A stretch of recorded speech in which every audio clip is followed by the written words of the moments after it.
Happy Friday, guys, and welcome to another episode of Let's Talk Dubs. I'm your host, Beetle. Well, it's Friday, and we've got another podcast coming out for you, and wanted to give you a heads up time alert. You've got exactly 6 weeks until one crazy weekend, and even more important than that, there's 2 weeks left to book rooms. 30 days out, they'll close the room block, so if you're coming to one crazy weekend, it's decision time. We've outsold last year where we were at the time that we finalized the show. We've already outsold last year as far as rooms. This year's going to be a monster. Make sure you don't miss it. There are rooms available, so make sure you guys go book your rooms today. Go to letstalkdubs.com. If you go directly to the Orleans website, it's going to show sold out. Go to letstalkdubs.com. Click on the tab. When you open the main page, it says One Crazy Weekend 2025. You'll go to that page. There'll be a red square in the middle of that page. It says book your room here. Click that button and get your room booked. You don't want to miss out on the best time you're going to have all year at a VW event. Strip cruise, poker run, bowling tournament, poker tournament, just a weekend full of fun. So matter of fact, it just dropped off the top 20. Last year I did top 20 medallions that we had laser cut, and I had them spray painted gold, and it was kind of a street cool thing. This year I dropped them off at the plater, and they're getting gold plated. So it's actually going to be pretty legit for the top 20. A really cool award that you'll get to have for being picked as one of the top 20 cars. So you don't want to miss out with that. Make sure you go to letstalkdubs.com and register for one crazy weekend, a weekend guaranteed you will never forget in your VW hobby. That's why every year just keeps growing, because it's a great time.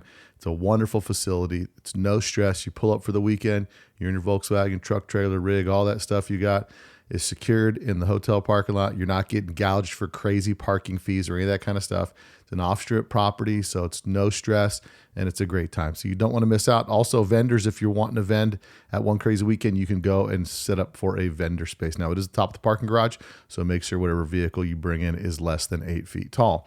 Other than that, things are just, if you're part of a group, you're going to want to make sure that you guys get out there and reach out to me through DM or whatever, and let me know how many cars you're bringing down, because we're letting groups park together.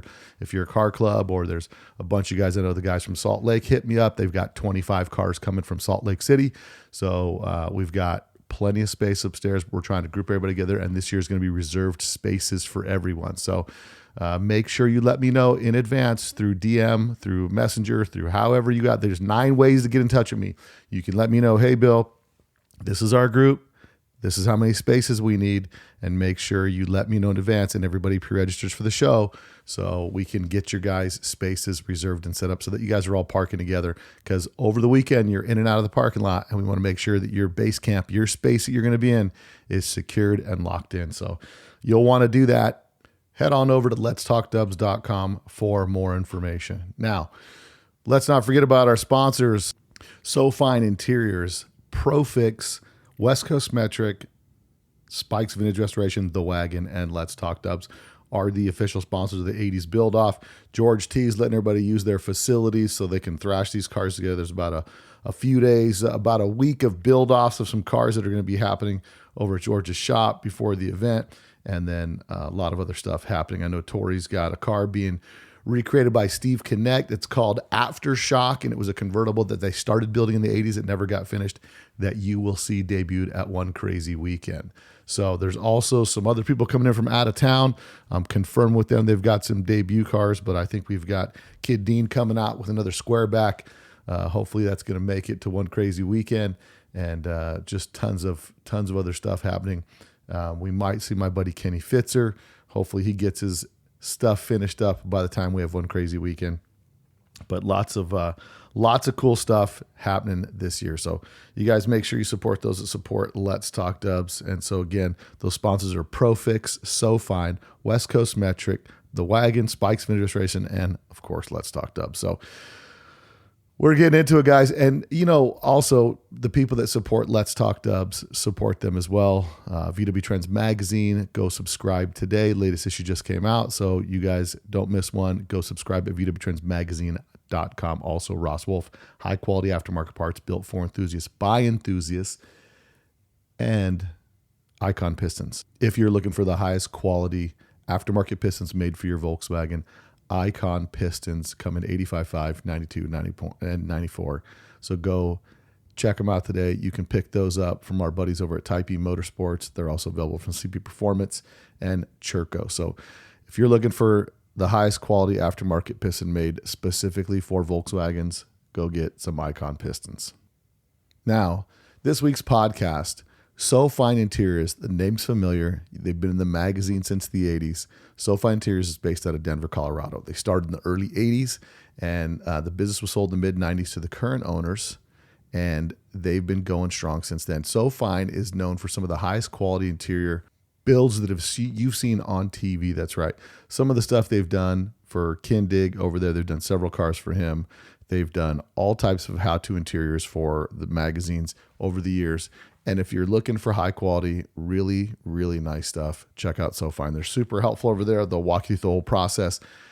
Custom fabrics, stock style interior, whatever you need, they got it. They have thousands of patterns over the years they've collected to restore your vehicle and get it just right. So it's a great story. They've been around for quite a while. Today we get Logan Kinney on, and Logan is Carol's son, and he kind of runs the front end, and Mike's the lead upholstery guy. So there's definitely, it's a family connection over there. These people do what they love, and they love what they do. So it's a great podcast.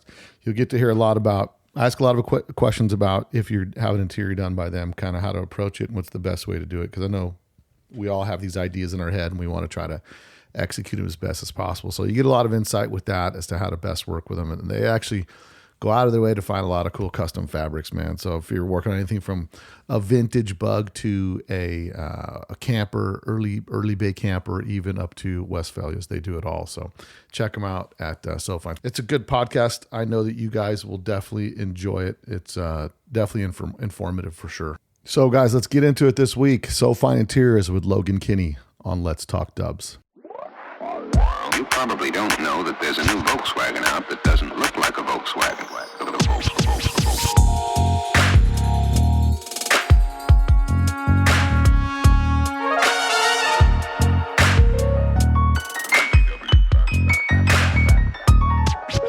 It's got everything that people who like the bug like.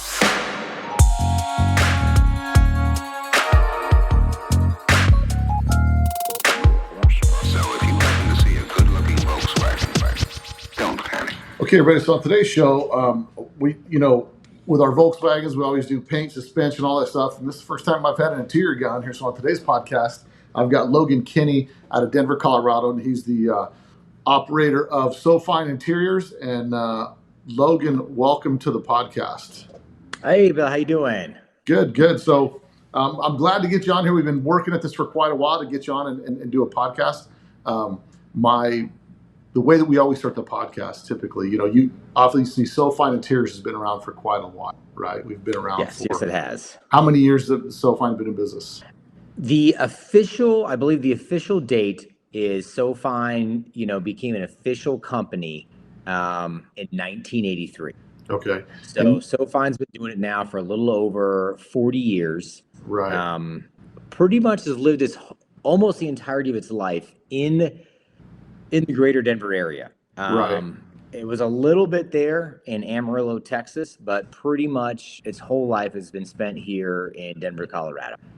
And now the way that, and everybody's really familiar with Sewfine, we've seen on tons of TV programs, and we're going to get into a bunch of that stuff in a little bit. But the way that we always start the podcast is, what's your VW story, and how did you get into Volkswagens? So I got into Volkswagens. It was sort of a family business. So Sewfine Interior Products was my mom and dad, before they got divorced, bought the company in 1994 from the original owner, Mark Hannum, who, he started the business kind of like in the late 70s, I'd say, maybe, then into that early 80s when he made official.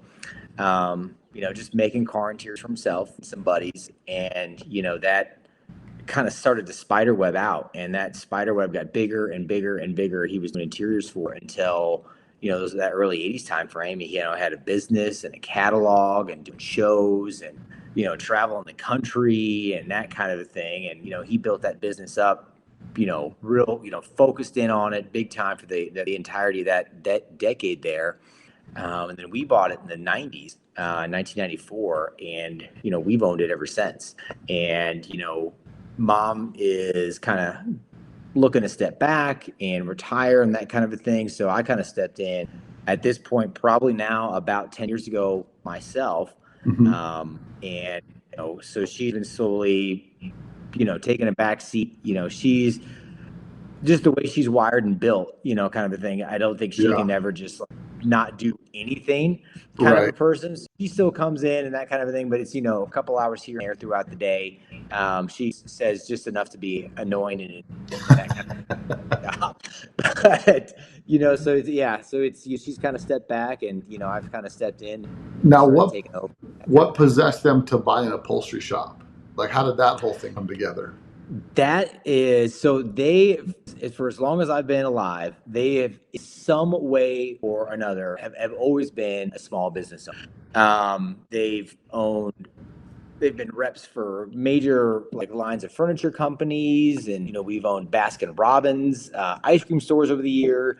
And we were moving back to Colorado from North Carolina. It was, they wanted to find a good, strong, healthy business that they thought they could buy. And all right, we can take this over. We think we can probably either keep it going or maybe improve upon it. Not make the products better, but maybe the business aspect of it, maybe streamline it, make it a better, a little bit more profitable, or that kind of a thing. And I don't know how they found this, Sewfine. They landed on Sewfine. They just thought this fit the bill, and they ended up buying it. And that was the rest is history, I guess. She's now owned it for probably 2 or 3 times longer now than the original owner, Mark Hand. So kind of it's kind of just ours now. And I think feel like she's really grown it into what Sewfine is today. I mean, there was a good foundation there from her. We still get, every now and again, I'll get calls from customers. Oh man, I still have my interior from 1985, and they'll remember talking with the owner Mark.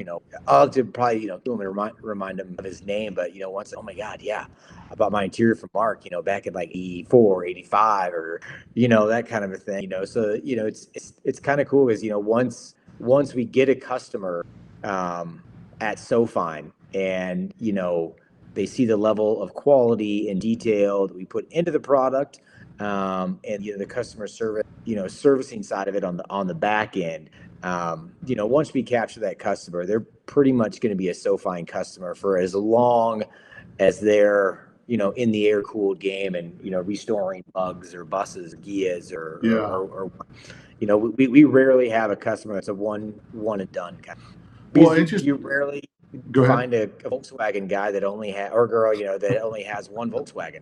Yeah, that's the truth. Doesn't happen. They always have 2. Now, when your parents took over when they took over the business initially, what was the size of the operation? Because it's interesting, we look at the VW hobby to some degree it's a small boutique business, but in the same respect, you look at the companies like TMI, right? TMI, I think they started out Volkswagen stuff way back in the day, and now they've just expanded to be a monster.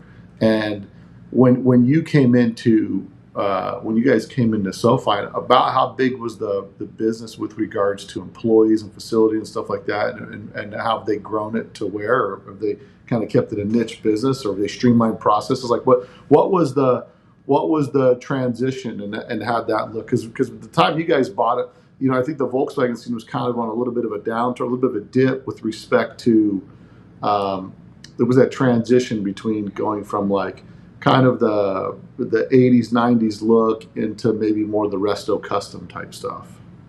Yeah, when they bought it, it was in a smaller shop, just a few employees. Maybe included a few employees.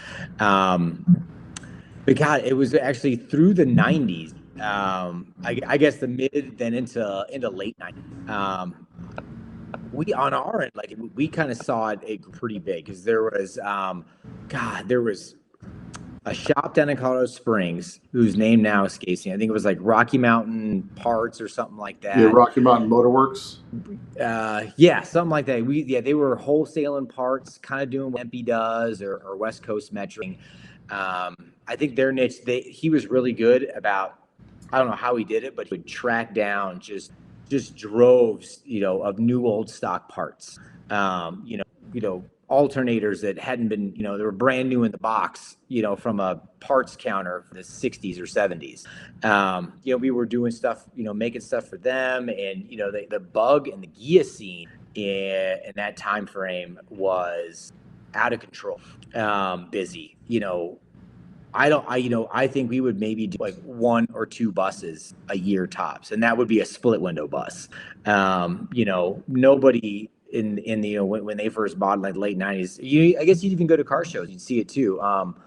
Bay window buses, nobody wanted to even touch or mess with a window bus. It seemed like in the 90s, as far as putting real money into, all right, I'm going to buy it, I'm paint, body work, in that full restoration. So now I need a new interior as well.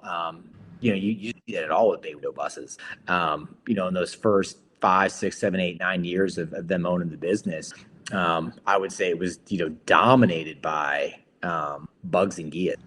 And that's kind of what we saw at the car shows, and and they grew the business, bigger shop and more employees and that kind of a thing. And then, kind of as word got out around town that we had kind of like a team of fairly talented upholsterers that could really do just about anything really under the sun. Hot rod guys would kind of start weaseling their way in, and I don't want to say that, but hot rods, Right. and would start just coming in looking for custom upholstery as well, into the early 2000s. And then at one point, you'd go to the shop and there'd be bugs and buses and, Impalas and Chevy Camaros and Fords and whatnot from the 30s and 40s, just this whole kind of array of, I guess they all kind of fit because they're all well. But they were slowly starting to take us away that core of the Volkswagen. And that's when, kind of mid 2000 rolled, when my mom had decided like, this is going to be getting to be too much. At any given time, there was millions of dollars in customer vehicles in the shop that we were responsible for, having to take insurance riders out and that kind of a thing. That's kind of when she decided to move the business to Texas, is to kind of ditch all the, American hot rod and muscle car work and just like kind of try and leave it all behind and, recenter and refocus Sewfine back on, as much as we can, exclusively Volkswagen.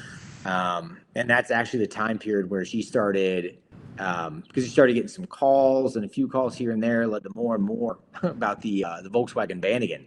Right. It was pretty popular from the 1980 to 1991.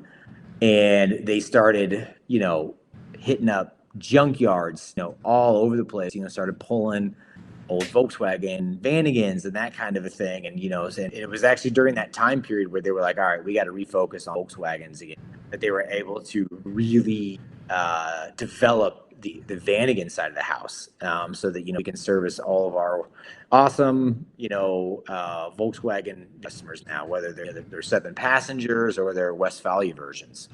So you guys, with respect to the watching the scene change a little bit, so you went from doing in-house, actual bringing cars in the shop, redoing those with the cars there. Do you guys still do that in Colorado currently? Like people bring their cars in and drop them off, or do you try to do primarily like built to order stuff and ship out? I would say the business is probably still 98%. You call me from wherever you are in the. This is what I got. This is the year and the make of my Volkswagen. Here are the colors that I want used, and here's what I need. And then we make it, box it, and ship it to you.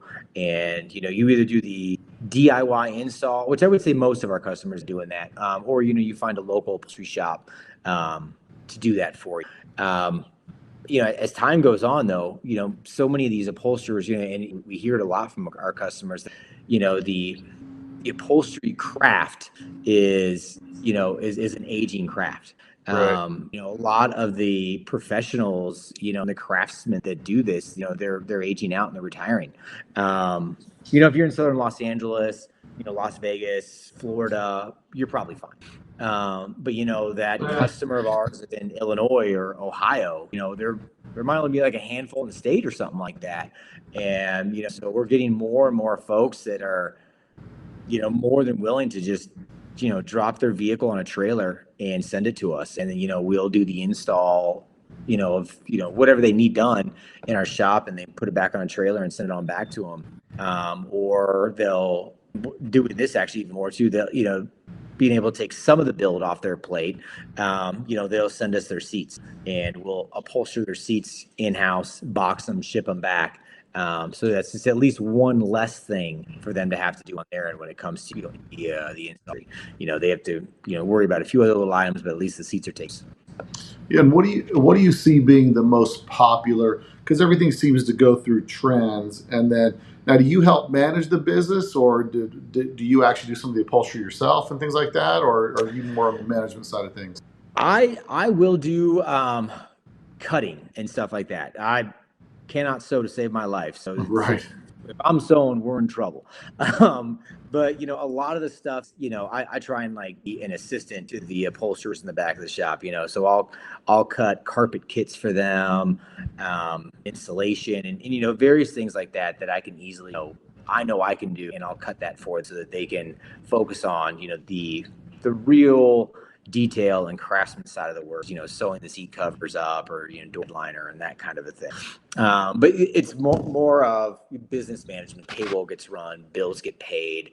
They have all the raw goods that they whether it's vinyl, tweeds, any of our plaids or carpet or that kind of a thing.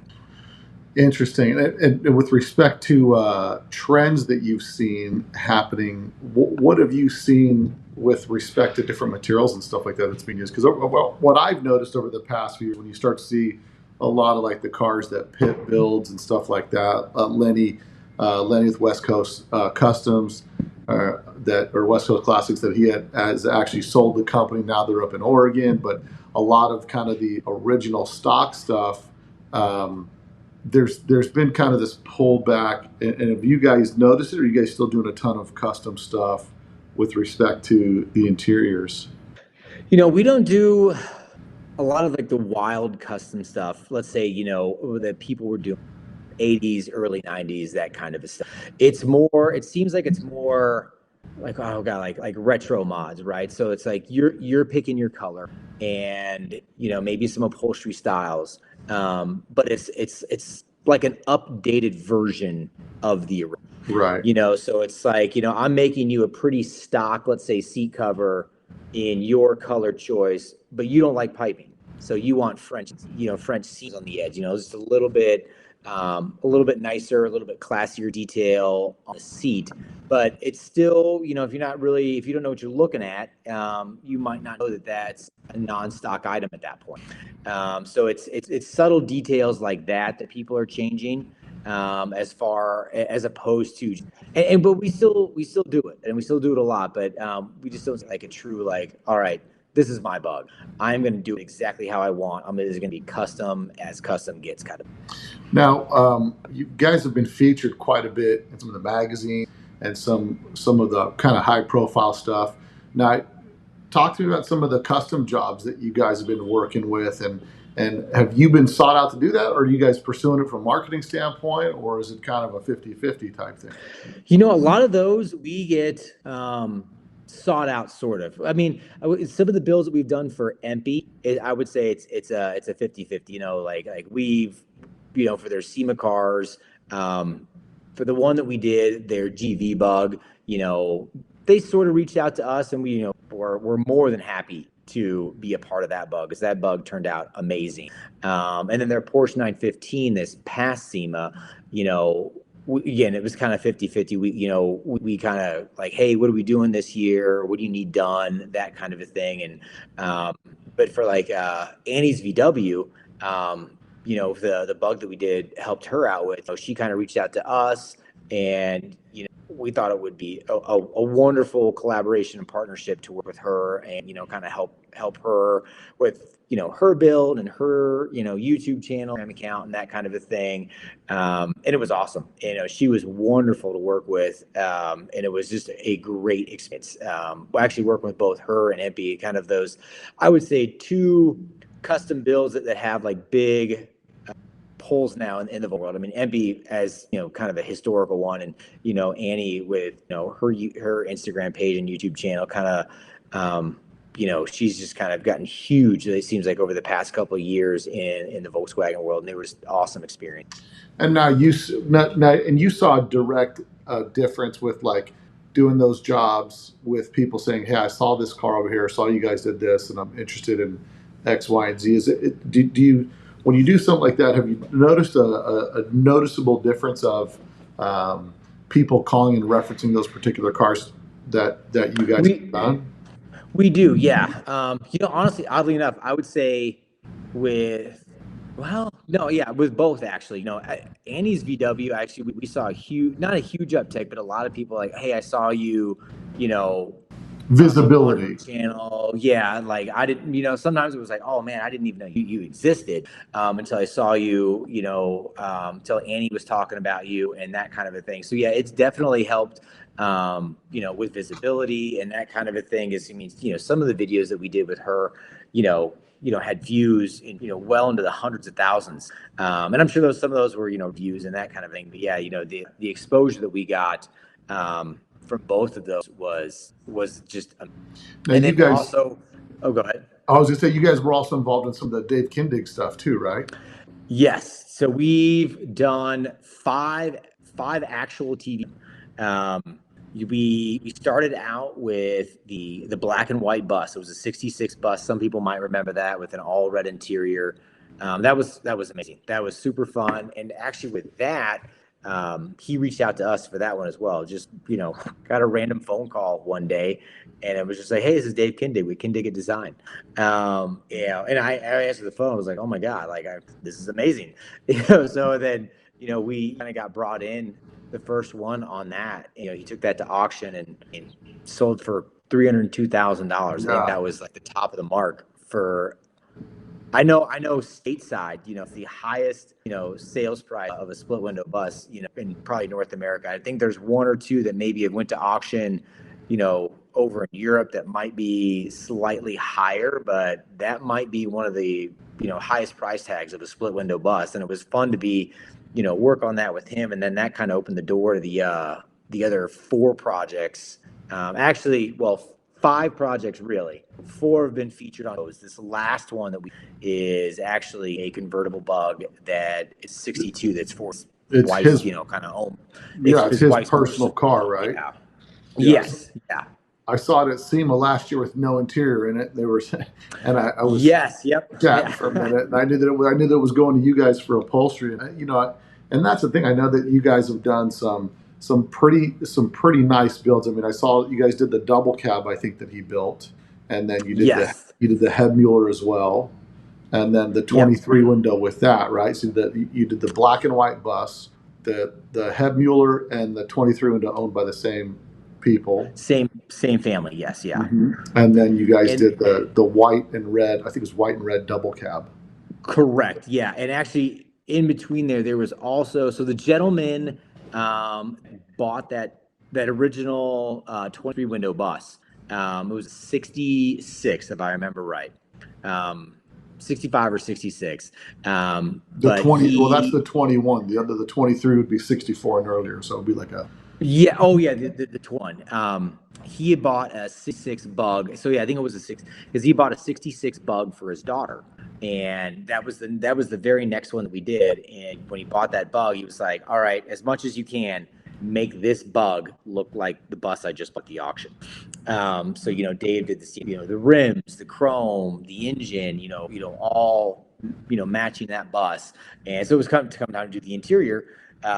You did the full interior build on that one as well. And those first two was kind of fun because we actually got to go out to his shop in Salt Lake City and do those two builds there in-house at Kindig Design. So that was kind of a fun, like, kind of treat to be able to do that and get out there and, see him out there, kind of in his environment, team and his guys and that kind of.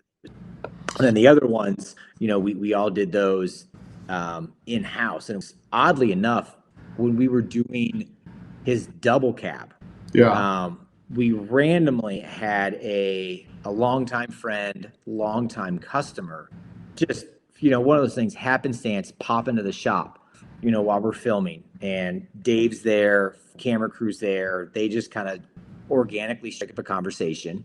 And, he starts telling Dave about, his vehicles and his build years. And, he's got some wild builds. He's got I think he's toned the engine down, but, he had a square back at one point, nearly 400 horsepower, engine in the back of it, just wild. And, tell him, it's like, oh yeah, I just found this amazing, almost, rust-free barn door bus, in Florida somewhere, I think he said, and just got it back here, just in the initial stages of the my restoration process. And Dave, just kind of stopped him right there. He's like, well, what year is it? And I believe it was 53. The family, the husband and wife duo that did the head mule and the bus, the husband was adamant the head mueller and the bus have to have matching years. It was just a non-starter. Like, they just had to be a matching year duo. So, as soon as Dave, heard that year, because he knew that matched the head mueller he had already bought. He bought that year a couple years back, because those are so hard to find for sale on the market. Just randomly, kind of guy would sell his, and he bought it, and it was just now trying to find that matching year bus, and just here he is right in front of him, and like, hey, we can discuss this later, but I just need you to know that I'm gonna have to buy you. And sure enough, he ended up buying that, and that's how he got that bus for that show. He was doing the double cab taping in our shop, and just the right guy walked in at the right time, and they started talking, and he found exactly what he was looking for, that second diamond in the rough, or that needle in the haystack out there. Is that's what they ended up with is two needles in a haystack, a head mueller and an early 50s barn door bus. You just do not find these out there anymore, that they may or may not be just rusted into the ground. Yeah, no, there's it's interesting when you see stuff like that unfold right in front of you. You just see how the hobby's connected through so many different planes of, like, you having a guy that happens to walk in your shop to meet them. The double cab that he built was actually one of the guys from Utah was part of this. I did a podcast called The Junkyard Buses, and there was like five buses came out of a junkyard in Utah this guy would never sell. They got those buses out, and one of the guys, I think his name Cecil's the guy, and he's the guy that ended up selling the double cab to Dave Kindig. And so it's funny as you're talking, I'm thinking of all these different stories where these cars and these people cross paths for these cars and things to get built. So it's definitely something. It's definitely something pretty exciting. Now, do you personally have a Volkswagen of your own? Yeah, so I have it's a kind of an amalgamation. So, like, my mom's hairdresser passed away. Her dad passed away a few years back, and he had a really nice, fairly well restored Volkswagen that they just didn't know what to do with. So a few years back, ended up buying it. But it's like a 66 pan with a 64 body, four lug on there. So it's he kind of just put it together as he could. The paint's still in pretty good shape. I think we have it up on the website, but I just but it was looking a little rough, but had a local detail shop just kind of really work their magic on the paint with buffing and compounds and that kind of thing. The paint just shined right up, it looks beautiful, and we put an amazing interior in it.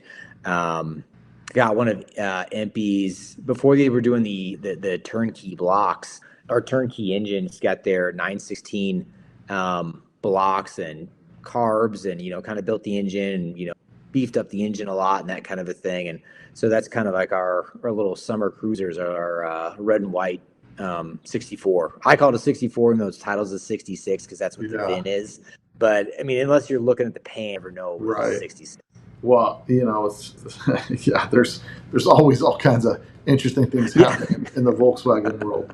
Now, with respect to some of the varieties that people can do with some of the interior packages, um, are you guys able to source any kind of fabric people want? Like if somebody sends you a fabric, or what's the best way somebody's wanting to do? Let's say they just want to do something like, for example, a friend of mine's got a split window here, and it's got Scat Pro car seats in it, but they're wrapped in the stock tweed, right? Like the stock split window tweed. Okay. So when someone's wanting something custom like that, are you guys limited to kind of what you have on hand, or are you willing to like, if a customer supplies their own fabric and they want a particular type of fabric used, is that something that normally that you guys do or you don't do, or to what level of massaging can they go with their interiors? When it comes to that, really, and I think since we have all our own patterns in house, right? We don't need anything from anybody or any outside source on what to make, because we have it all here. Really, sky's the limit. We work with customer provided fabrics all the time. One thing I always caution people about with fabric, though, people don't always realize that there are different types and grades of fabric. And I didn't either until I got into this, but automotive grade is its own unique grading and rating system. It has certain durability standards that it has to meet. I think there's maybe certain like fire retardation fabrics factors in there as well, and then UV, which that's the biggest. People don't realize you just can't roll up to Joann Fabrics and grab some fabric. Hey, I want this. Put this in my bug or my bus. And I'm like, we absolutely can. We can absolutely work with that. But I was like, tell people that UV protection on that fabric is probably nowhere near what it needs to be in it, and in probably 18 months time tops. Even with as little as you think you're going to drive it, the sun's probably going to damage. We work with folks fabric. Once I kind of give them that little disclaimer up front, that's like, if you're going to provide it and it's gone in 18, you bought it, you owned it. They're like, ooh, maybe we shouldn't just Right. buy our own. Yeah. Right. So that then, but God, recently, I would say 2010 to 2018, there was like kind of a retraction in the automobile world as far as, what's being provided out there. Whereas now, there are more automotive fabrics being put out there. There's a whole new array of automotive grade plaids and tartans that you can just, so your choices in the automotive fabric side of the world are getting here. Vinyl wise, there are hundreds and hundreds of vinyl, and we do that a lot with folks. Like, hey, I'm painting my bug or bus this color, can you match it? We're like, yeah, send me a spray out, and I'll do my best to match it, and usually we can match it. You'd be shocked. You'd almost think that the vinyl was created for the paint, or the paint was created off the vinyl, with how good we can match paint to vinyl like that we can do amazingly. And some of the original fabrics, you can still find some of those. I have a couple of amazing sources one is in Denmark, and one of some of the older stuff. Not everything.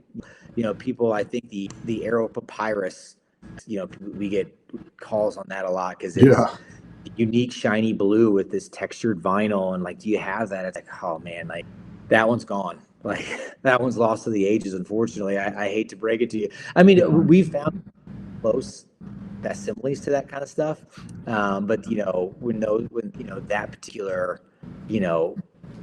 customers looking for that Aero Papyrus, it's like, we can find something close. But you guys will do anything. You guys do buses. You do buses. Anything in the Volkswagen lineup, you have a kit for. You've got patterns for, so you can make it and make it pretty well factory. Now you guys sell all the foam, everything to do the whole kit, so a customer can go to the website, just buy everything complete. You ship it to them, and they have everything they need to install their kit. That's exactly right. Yeah. So if it was a vehicle that was, let's say, imported to North America, let's say, I think our oldest pattern is from a bug from 1949 all the way up to 1970. So that entire year span there, all sedans, bugs, Gias, hardtops, convertibles, Type 3, Type 34 Gias, bay window, split window buses, and all of their variants, right? So single cabs, double cabs, the Westphalia variation. We have patterns for all of it. And yeah, so if you just like, hey, my bug is a shell. A paint and body is done. I just have metal frame seat. I have a 64.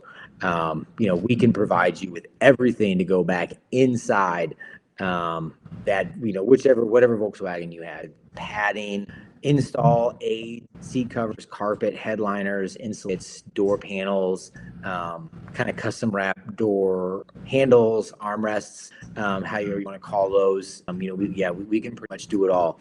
Some of the stuff, we don't always have all the parts someone might need for the Type 3, because some of their armrests are harder to find. So the armrests of those Type 3 square backs and fastbacks, we just don't have those. Yeah, the Z style armrest. Yes, those are just so hard to find. But I think ISP West, I think, is better, and they're starting to put those more and more out in the market. Now, are you guys able, if someone sends you, let's say, like a Type 34 Carbon Ghia dash, are you guys able to kind of rebuild that dashboard? We can probably pretty it up and wrap it and make it look a little bit better. But as far as a full rebuild, yes and no. We'd have some limitations there, but yeah. Depends on how destroyed it is, right? Yeah, for sure. Yeah. Well, and another thing you were talking about, if someone's got just got a car with just the paint and bodies done and things like that, what some people don't realize, there's a lot of variations on the two front seats for quite a few years. Like you have oval window style seats, you've got early 60s seats, and then the mid 60s, like 66, 67, there's some seat changes there with respect to like the shoulder. How many different seat styles are there from just in the low backs themselves? In the low backs themselves, so there's a 55. We've learned this here just moderately recently. There's a 55 and earlier. There's a 56, 57 specific, 58 to 64 seat, and then 65 to 67 seat. So so that 4 seats from that, early, let's say 50 to 67 year break of low back. And most of those, until you hit 65, the differences for the most part are in the backrest.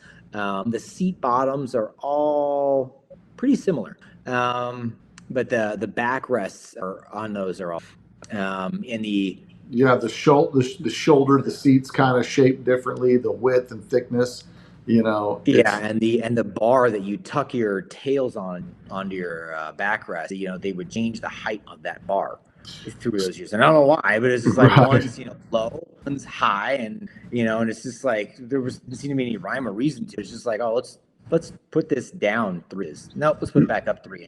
And then so how do you make sure you guys work with the customer to make sure they send you photographs of the seats that they have, so you can make sure that you can tell by looking at the seat frames that they've got the right seats? Because I would think that could be a problem with the way people are constantly swapping interiors out of Volkswagens all the time. If it's a 58 to 64, usually that's the right seat. When someone comes in and they have a 56 or earlier, that's when it becomes a problem. It's like, maybe you have your stock seats, maybe you don't, because they all fit, right? So, and we see this a lot with even, 68, 69, 70, because in 71, they changed the seat rails.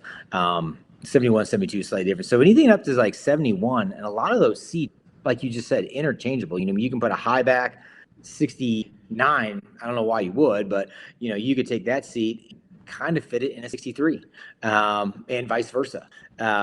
So we do somewhat rely on the customer to kind of hopefully know what they have. But as we're talking with, or I'm talking with them, or Carol, my mom, we can sometimes kind of sort out whether or not, all right, do we feel that this person is confident that they know what they have? Are they new to the Volkswagen world? Is this their first one that they're doing? And, could it be that this may or may not be the stock seat? That's kind of through the process of talking with them. We can usually gauge pretty well, like, all right, do we think they know what they have, or do we need to take it one step further? It's like, hey, let's just you take some pictures of those seats, you send. Most of the time, a lot of our customers, do know what they have. So we're pretty confident, unless it's those early bugs. Like you say, you got a 52, 3, 4, 55. Then we're probably going to want to see pictures no matter what, just to make sure that something, because be like, oh, it's stock. It came with the car. Well, so if you have a 53, that seat could have been swapped out in 57, and that's Right. still going to feel stock to the car. Yeah. Because that happened 60 plus years ago, and you're never going to know because, you just bought the car 5 years ago. Right. So the early ones, we like to make sure that, because that the seat is the actual seat of the ones, just to be safe. And then you guys have a good knowledge of all the stock patterns and styles for if someone's doing restorations, like with the way the 54 and earlier bugs, there's not much pleating and stuff on the doors, no heat seam welding and stuff like that. But with respect to people that want stuff that's got heat seam welds, you guys do that as well, or you don't do the heat seam welds? We don't do that. So everything we do, no matter, regardless of the is needle, we're still somewhat kind of old school. I would, our shop is filled with sewing machines, scissors, and chalk and thread. We can still, that's what I tell people, everything is going to fit, because all of our patterns started out as a stock pattern. That was kind of one of the benefits of, when the original owner started the business, in the late 70s, early 80s, you could go to a junkyard and find everything you needed as far as a bug.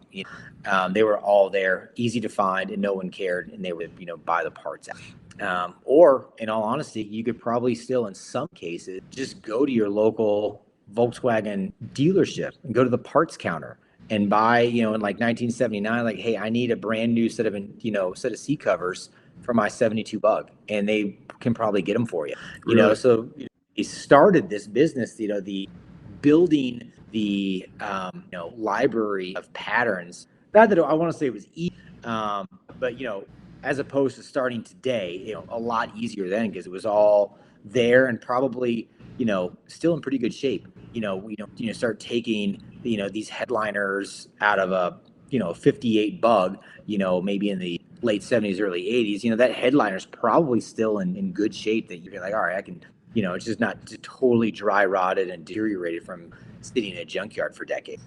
So every single one of our patterns was built that way. It started out as an actual, headliner. It was pulled from a bug or a bus, or actual covers or an actual carpet kit pulled out of the vehicle, that we reverse engineered. It was turned into a pattern, and then we build it back and, make it and box it and ship out. And I think one of Sewfine's over the years, especially since we've bought it, in the early 90s, there was always been a focus on installing as well. Like, we didn't do a lot of it, but we were always willing and able to install. And over the years, we've probably touched and seen just about all the various different types of Volkswagen varying and, built interiors and installed them, which has allowed us to kind of in-house check all of our patterns.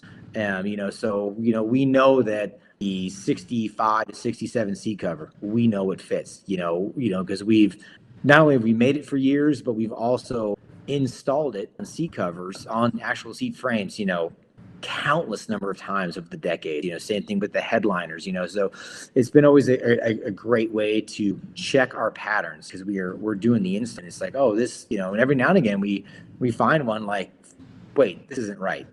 We need to adjust this. And then, we can do that. We can make the adjustment on the pattern, make it a little bit better. When the customer's getting that seat cover or that headliner, we know it fits because we've been. And I think that's one of the benefits, over some of our, maybe competitors that don't, yes, they make them, but install the works. It's harder for them to check that pattern, make sure it works, and make sure it fits. Now, with respect to the variations, there's also pretty wide disparity with carpet kits as well. That's a pretty big. There's a lot of variation on the carpet kits with heater holes and stuff like that, with the grommets and all that, heater knob placement. So, with respect to carpet, are you guys can pretty much offer from German square weave to plush to Absolutely, yeah. Two of the ones that we keep, and actually, the carpeting, in all honesty, is probably one of the most limiting factors when you're talking about an automotive restoration process. Vinyls, right? Paint colors. I mean, you can create a paint color bug. So there's almost no limit. Vinyls, colors. There's almost no limit. So many different types of carpeting. On the other hand, there's only a couple of vendors out there, and they only make a handful. Especially in the loops, because the fuzzy carpet, what we call cut pile, it just seems odd and out of place in certain early bugs. So we always try and steer people towards loop based carpeting, whether it's the nylon loop or German. Oddly enough, German square weave provides you with far more color options than the nylon loop. But yes, yeah, we have them both, and I think there's a couple different manufacturers of the German square weave. I think one is in Germany, United Kingdom. But yeah, pretty good color selection in the German square weave.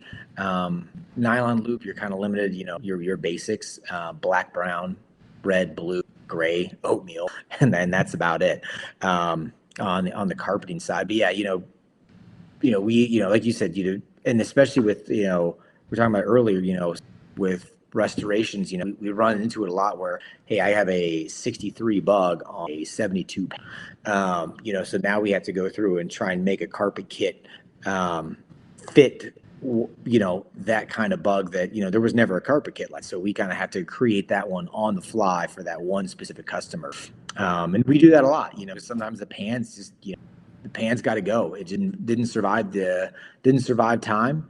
But the frame's in good shape, but you usually pick up maybe a later model frame and make that work. And so we do that a lot for folks, of our customers, as well as making sure that their carpet kit matches the bug, even though they have a mismatched pan.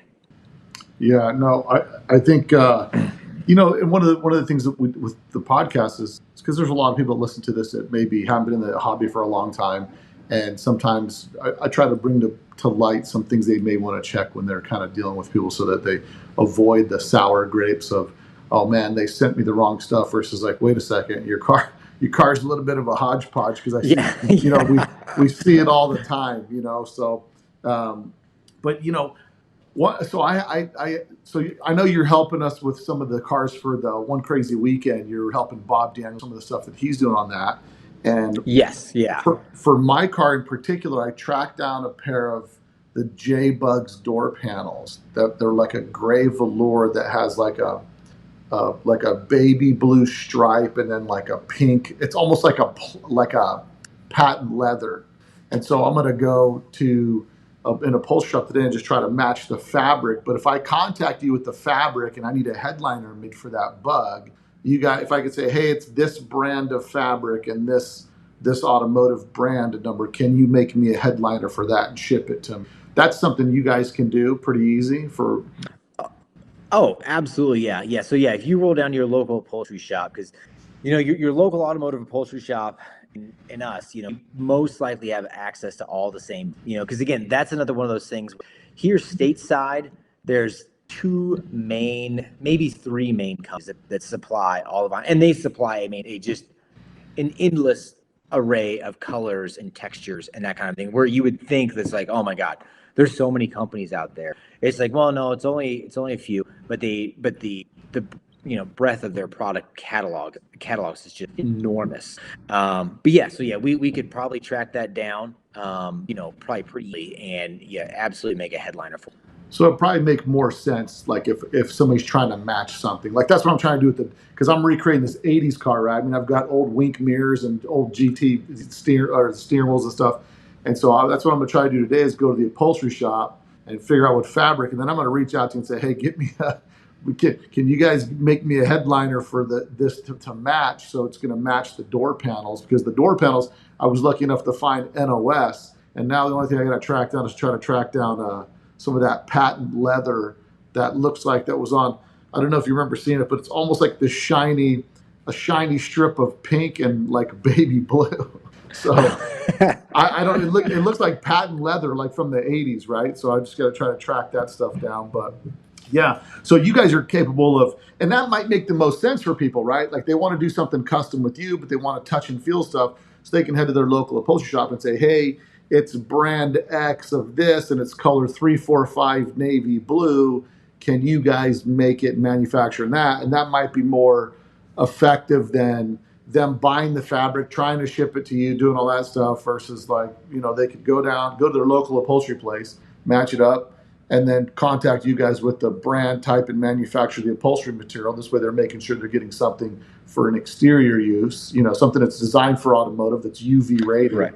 And then, because a lot of times people don't realize the thread you use matters as well. Like there's like a lot of stuff, it's all got to stand up to the heat that we don't really, you guys probably that side of Colorado more don't notice as much as we notice it out here, but out here, man, it'll vaporize that dash pad in about, I had a dash pad that I ordered for one of my regular vehicles, and within a year it was bleached out just from the sun out here, which I thought was amazing because it was sold for a vehicle for a dash pad, Yeah, and that's probably an automotive grade fabric. That's like a perfect example of like you got to watch out with the you roll down to your Jo-Ann fabric and now you're probably talking, and that's gone kind of a thing.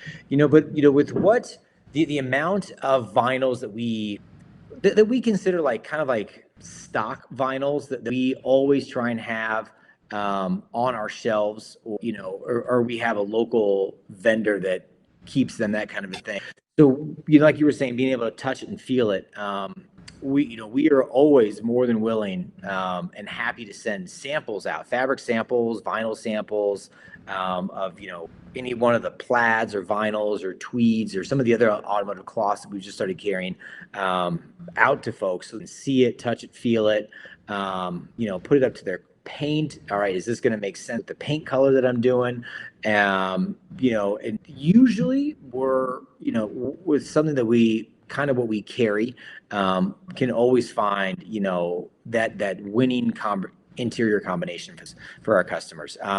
We do, from time to time, and it's usually when someone sends us a paint sample, like this is what I need matched. And, then we'll track it down. All right, this, we think it could be any one of like maybe these two vinyl samples. One might be slightly lighter, or maybe like slightly darker. The tone, not quite right, but pretty darn close. And then, we'll reach out to the vendor, get two samples, and then send them to the customers. They can see and make that decision. Like, all right, these we've done all the legwork, saying, hey, we think these are going to be the best two options for you, with what we know is out there. These are going to be your best two options. Which one do you think work best for you? That kind of a thing. And then, then it kind of leads them having to go and track down and that kind of thing on their end. We'll end up doing a lot of that legwork. So best practice is that they go to your website, look at the fabric samples that are available online to get an idea, maybe kind of get an idea of what they want, then reach out to you guys and say, hey, I'm looking at, like, I like this fabric that you have, but I'm looking at something a little more orange, a little more blue or whatever, and then start with that idea put together. So at least there's a direction when they get with you. And then typically if someone's ordering an upholstery kit from you guys, what's the timeline with the turnaround on something like that? Yeah, if you've got everything in stock. Right now, what we tell people is give or take maybe 9 weeks, because everything, because we do so many different types of vinyls, like you can change the color of the thread on your pleat, change the color of the piping. We pipe the seat. You can do top stitching or French seaming, which are two, maybe let's say higher end details that you can add to your seats that will eliminate the need for piping. There's so many variations like that. It'd be almost impossible for me to try and keep it on stock. Because whatever I made to make is a stock item that's just ready to go on the shelf. Nobody's kind of a thing. Everybody kind of wants to make it their own. So everything is made to, and it's just kind of working through the orders that we have ahead of you to get to yours. Because it does not take 9 weeks to cut and sew a set. It's just working through the orders ahead of you. It's like waiting in that super long line at Disneyland, right? It doesn't take an hour to do the ride at Disneyland.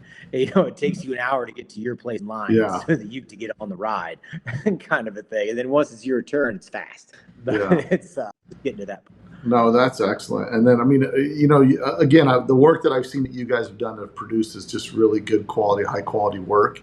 And, I know you guys have been in the game for a long time, and I'm excited to have you guys as part of One Crazy Weekend, kind of, backing up, Bob Daniels with some of that stuff that he's got going on. And hopefully you guys will be able to make it out there, and we can kind of have you get to meet and greet some of the people out here that might be some of the customers that you've had out here, and get to experience the Las Vegas VW show that we have out here, which is a pretty awesome thing. As far as it looks now, it's I think for me, and I'll probably end up bringing the family. It looks like we will, with 2 kids, 2 young kids. You never know. You can never see it in stone, but as of now, it looks like it looks show, and I think we're actually here the next day or so. Probably gonna. I think we actually have this amazing low light Gia in the shop that we're just putting the finishing touches on. Cool story when we get these. You don't get these all the time. It was he's restoring this Gia that his dad bought brand new, off the lot. Wow. I think it's a 57 Gia, and it's been in the family ever since. And he's just kind of doing the restoration project, bringing it back to life. And, it's not a, dealer room, rolling off, dealership floor stock kind of a thing. He's doing it, the paint and the outside. Yes. But the interior and the inside, he's taking a little bit of artistic liberty to and making it kind of his own. Without going too wild custom, but it's going to be a beautiful build. But it's so cool to be able to get to work on projects like that where it's he grew up with that. He and his dad would go cruising in that Gia on the weekends. He was a child, and now it's his. Well, that's awesome, man. Is that guy going to bring it down to One Crazy Weekend? He's over in California, so he could bring it out there. He's one of our customers that loaded it up and brought it out to you. Brought it on out to us, which I always such a huge level of trust that somebody puts in you. They're hiring a company to take their car to you, and it's just such an amazing amount of trust that they put in us, and and it's something that we've built and earned over the years. I feel like we've earned that level of trust, but it's always so it's amazing to see customers more than willing to just trailer a car, and it's just gone from their view, right? So most people, as you're doing your restoration process, you can probably pop in and check anytime you want, see how things are going, but when you're in California and the bug's in Denver, or, if you're in Florida or Tennessee and the bug's in Denver, they can't do that. You just have to trust that, it's being watched over and taken care of, and progress is being made, as it should be, that kind of a thing, so that, when it's ready, when you get it back. And the way we like to do it, we like to be the last people to touch the vehicle, so that, when it's, once you get it back, you're just... It's not getting destroyed by mechanics. Right off in the sunset. Yeah, I know. You have to tell me, I've got a 65 Riviera that's been the bane of my existence. I bought that car when I was upset with my Volkswagen back in '96. I still own that car to this day. Has less than 1,000 miles on it. The driver's seat shoulders all worn out from mechanic in and out of the car over the past 20 years. That it's been an ongoing. It's been an ongoing project that will just never relent on me, no matter. Once I think I've got it dialed in, the next thing pops up, and so it's just it's cursed. It's the curse of the Riviera. That's what happens when you try to leave the Volkswagen scene. They just claw you right back. So, well, good deal. Well, so if people want to get in touch with you guys, best way is you guys are on Instagram. You guys are on all the socials. And website, sewfineproducts.com is your website, your web address.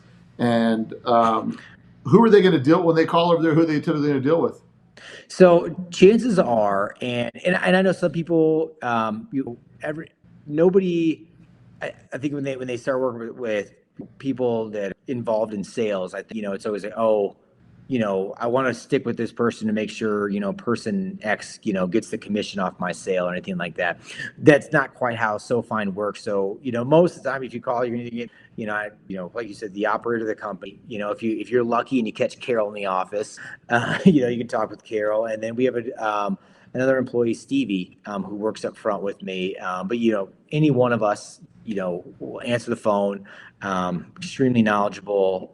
We're going to get you as best customer service as I think the Volkswagen world might have, and get that order going for you, or answer, questions. A lot of times people have questions before they place the order, or questions after the order is install. And we always do our best to try and walk people, through those, whether it's an install question on the back end as best we can, because it's always long distance. So we are limited with what we can do, but always happy to help in any way, shape, or form that we can. No, that's And, fantastic. and the number, I think the numbers are on the website. I don't think it's much of a problem anymore. But the old, which we still have, the old 1-800 number, 1-800-SOFINE is what we used to tell people. Yeah. Was our 1-800 number, but the 90s transposed 2 digits. Uh-oh. You got one of those other 1-800 numbers. The old 976 number. Yeah. One of those. Again, I don't think it was any of our customers that were shocked. We would get some of their customers, Right. who were a little confused that we were answering the phone. Right. Asking what kind of fabric they keep requesting leather, and you're like, hey, this is a different. You got the wrong number. Yeah. Well, that's awesome, man. Well, I definitely appreciate you taking the time to kind of sit down with us and just tell us all about Sewfine. I'm excited to see you guys down there. The next time I'm going to be in Denver, for sure, I'll plan to stop by and check you guys out. And absolutely, stop by the shop. We seem to always have, anymore these days, something fun and cool in the shop. Always kind of, like you said, we getting rid of that low light Gia. We got a bus that someone brought down from us from Steamboat Springs. So we always got something in the shop, and give you kind of a quick tour of like that again. That library of patterns is kind of what Sewfine is at this point. All those patterns for all those different. A lot of history. Yeah. Now, you guys, speaking of that, kind of the oddball question, somebody's got an early bay camper and they want the child's cot made. Do you guys have a pattern for the child's cot? I think we do. Yes, we haven't made one in a while. It's a little canvas cot that goes over the front of that thing, huh? It goes over the front seats, yeah. We don't do it as much anymore because finding the right material is kind of hard to do. But for those early bay windows, so that's like 68 to I think 73. Yeah. I think is when they switched the direction of the pop top. From it, pop hinging and facing out the back versus the front. There was like like the hammock, right? In those early years, there'd be like a mechanical hammock that would come down to that pop out. Right. And then there was the cot that sat over, like you just said, over the front seats. Front seats, yeah. For the Now, for the kiddos. Do you guys also make some of the pop top pieces too? Some of the pop top fabrics? Those we don't do. Those you need a fairly large, long arms to do. So those we don't get into because that's just such a specialized piece of equipment that you would only use for that. That in all honesty, the folks that we send them to, God, with the internet, it's so easy to track. Some of the suppliers down over in Europe, the best ones do come, but without having to deal with tracking down the company in Europe and shipping and that kind of a thing. If you don't want to do all that yourself, Bus Depot out in Pennsylvania, they're the best at that. I think they have 2 grades. They have canvas and I believe they have synthetic canvas. Both are awesome. But canvas obviously being original versus synthetic canvas, which is a little bit cheaper. Do you guys have patterns for like the camper interiors for like early bays like that, front seats, and then the rear cushions for some of those pieces, or just absolutely front seats? Mm-hmm. Okay. Oh no, yeah, we got it all. And I have full access to all the various different year plaids. So the orange, blue, green, yellow, and brown plaids that they put in there, we have access to those from, one of our shops over, one of the suppliers over in Denmark. And actually for the 68 to 72, the camper section of those had, what people call that old mustard yellow vinyl. Yeah. And we had a rear cover that we had kind of been for years that was like, the pad that sat over the engine bay, it was the bottom side of the pad, so really never saw the light of day, so the sun never touched it. We'd had years, and probably about 2018 we sent it off to one of our vinyl vendors. We just sent them that and like, hey, use this side because this is the good side, the least untouched side over the years. And they went through a few rounds, but they made about 1,000 yards of that old mustard yellow for us. About as close of a reproduction, I think it's I'm biased, but I think it's as close of a reproduction you will find in the world to that old mustard yellow for those 68 to 72 Westphalias. Not only can I make the jump seat, the stool, or the Z bed, or the pad over the engine, I can redo it in that old mustard yellow if that's the direction you want with your vintage camper. Since you have the patterns, you can do any color. Since we have the patterns, we can do anything, and that's usually what we're doing. But having that old mustard yellow on hand, because that actually, I think maybe even like the last year of the SO42, so the split window Westphalia versions, I think even used a little bit of that mustard yellow too, maybe 66 or 67. So it has a pretty good size year break that people can use that old mustard yellow for. But yeah, we can do anything, because you're right. We got the patterns. I don't need any. Usually, most of the time, I don't. People that might be new, like, hey, do I send you covers? Do I send channels? What do you need to send you? It's like I don't need you to send me. I just need to know the color. The Type 34, which I own Type 34. You've got those. I've seen on your website. You guys have pretty good patterns on the Type 34s as well. Yeah. Yes. Yeah. We've done a few installs on those over the years. Again, being a rarer car, we don't get to touch those as much. But we actually did recently. It's always nice to do one. When I say recently, God, it's probably been 7 years ago.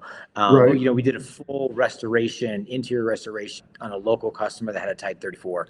So it was, again, one of those things. Just get to double check, recheck. Yep, carpet pattern fits, seat covers work, door panels, headliner, all that kind of stuff. That it fits. So and we did a recent restoration on a T34. But yeah, again, not a lot of those out there, so we don't get to do a lot of them. But yeah, we have everything you need, needle and thread for those T34s we can make. Nice. And we've also adapted a front, a carpet kit, I guess, for the front trunk, and one for the engine bay. And if you want to get those carpet a little nicer, we got kits for those as well. Oh, very cool.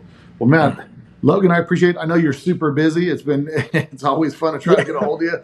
And so I appreciate you being able to, I'm certain this has been a super cog in your day, just kind of blocking things up, but I appreciate you taking the time and chatting with us. Oh, no, this has been awesome. And making the time to do this, man. I think it's great to know what you guys in detail. This saves you 50 phone calls, probably, this podcast.